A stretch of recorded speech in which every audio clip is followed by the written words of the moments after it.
Hello everyone, I'm Alisha and welcome to yet another video lecture with me. Today we are going to cover a topic which is very relevant to all teachers as well as students. Historically, the study of individual differences has been an area of research relatively separate from experimental psychology.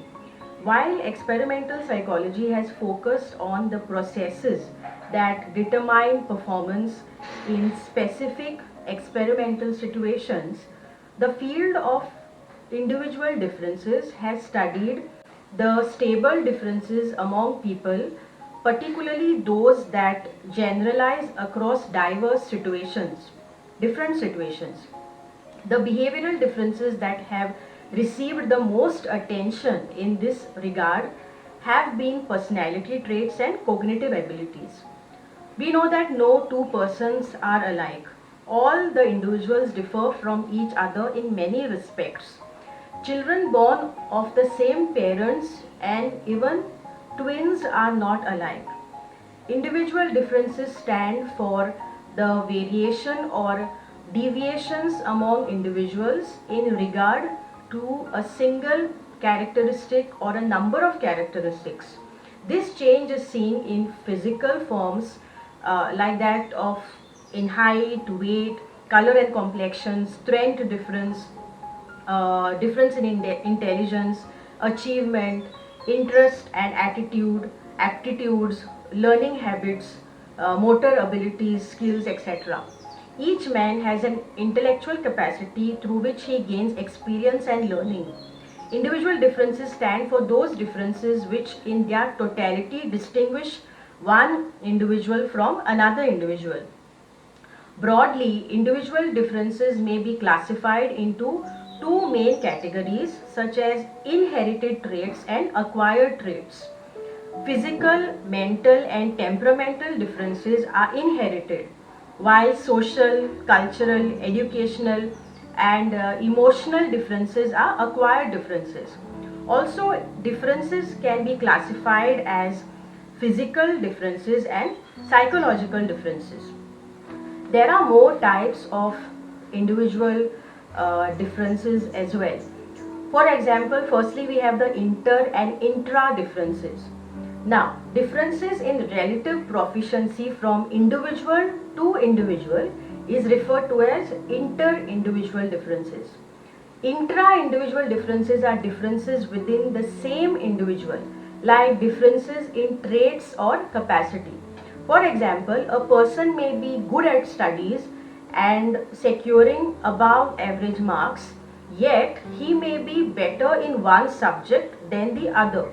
He could be better at math than languages. There are a number of other subcategories of individual differences as well. For instance, difference in interests, difference in attitudes, beliefs and opinions, differences in aptitudes, difference in values, morality and character development, differences in the levels of aspirations, maturation and learning performance. All these vary from person to person.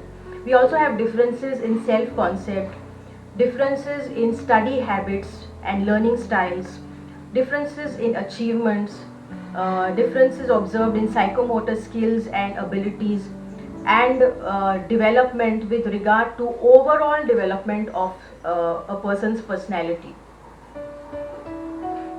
Let us now talk about distribution of individual differences.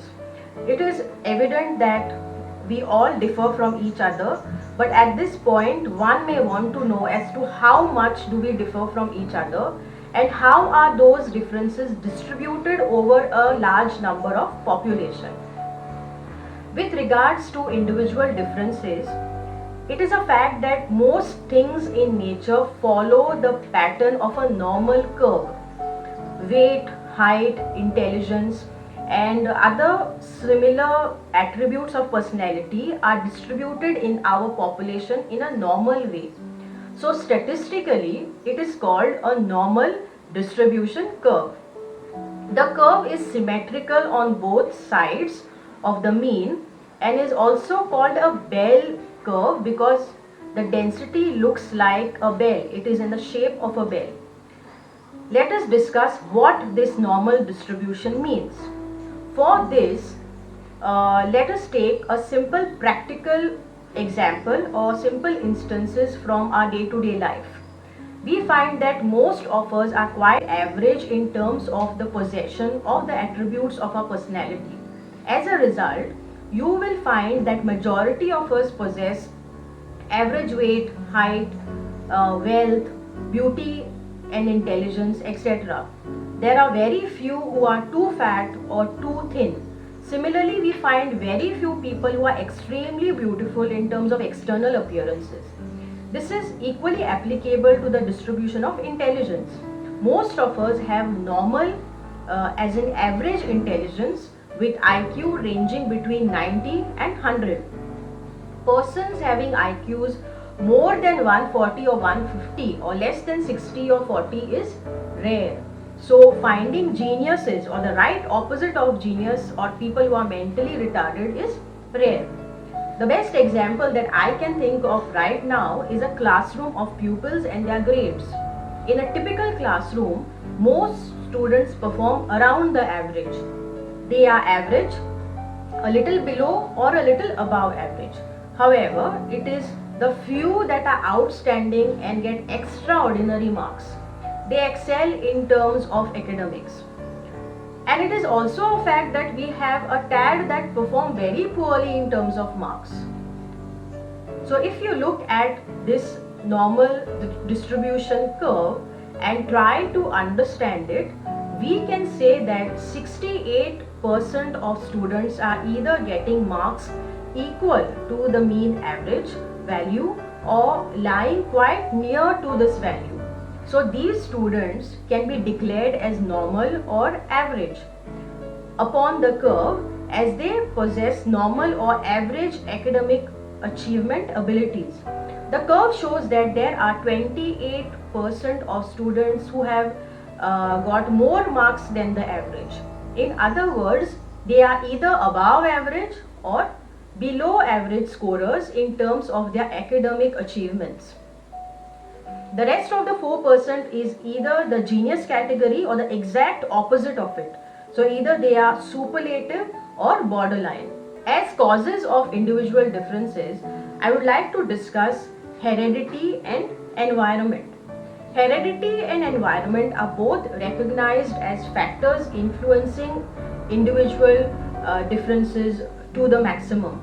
One of the most significant and chief causes of individual differences is heredity. Individuals inherit various physical traits like face with its features, color of eyes and hair, type of skin, shape of the skull, size of hands, height, complexion, etc. Even tendency to certain diseases like cancer and tuberculosis, mental traits like intelligence, abstract thinking, aptitudes and prejudices. Now, it is an admitted fact that heredity differences result in the quantity and rate of physical as well as mental development being different in different individuals. Heredity not only contributes directly towards the differences in individuals with respect to the color of the skin, eyes and shape, composition and working of internal as well as external bodily organs, but also makes contributions indirectly by creating differences in the individuals in relation to sex, intelligence and other specific abilities. So the impact is internal as well as external in terms of organs of the body. Environment consists of physical, intellectual, social, moral, political, economic and cultural forces.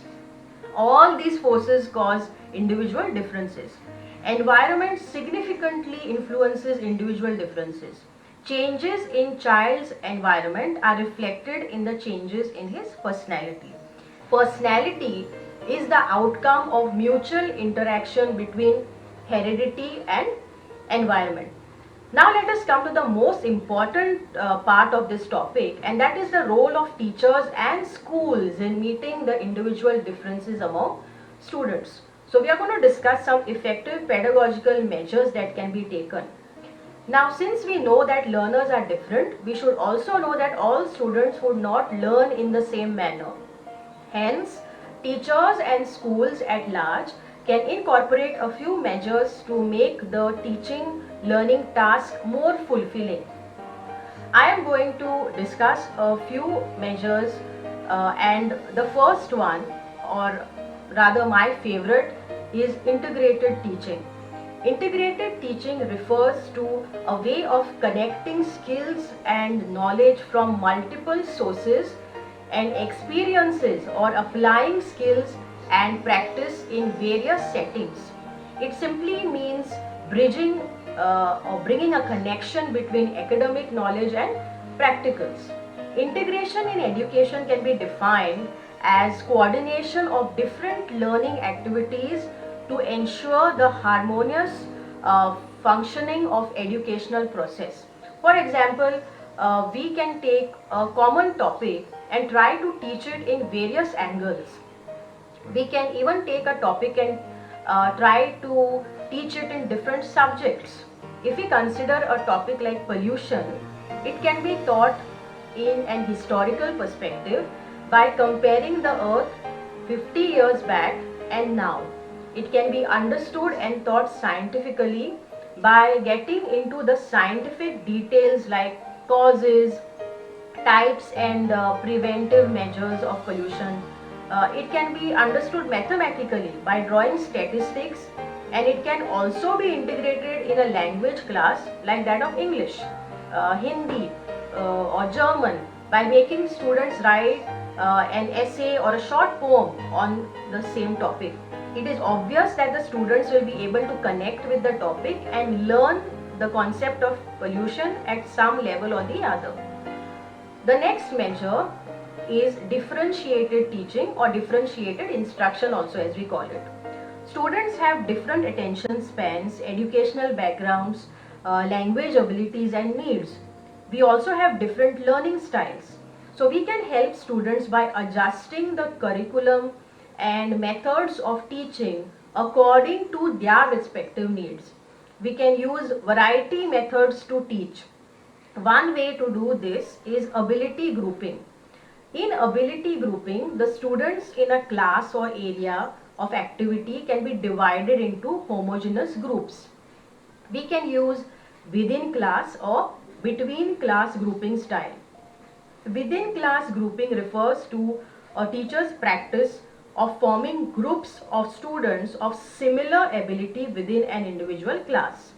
Between class grouping refers to a school's practice of forming classrooms that contain students of similar ability. When students of the same age, background or ability are grouped together, it is called as a homogeneous group. The opposite of this is heterogeneous grouping. In this type of grouping, a mixed group is made. It is said that heterogeneous group works better than a homogeneous group because students interact and they learn from each other. The next approach is lack of prejudice or gender-free perspective. This kind of a perspective also helps to curb individual differences. Also, an egalitarian pedagogy helps as it gives students the rights to express and to be open about their opinions and needs of learning. There are a few other measures also that can be taken to individualize education. For instance, the class sizes need to be made smaller so that the teacher is able to pay individual attention to the group under instruction. The teacher, parents and school authorities all need to work together to meet the individual requirements of children. So that was all about today's topic of individual differences. Please do subscribe to my channel to motivate me to make such informative videos for you. Once again, thank you for watching.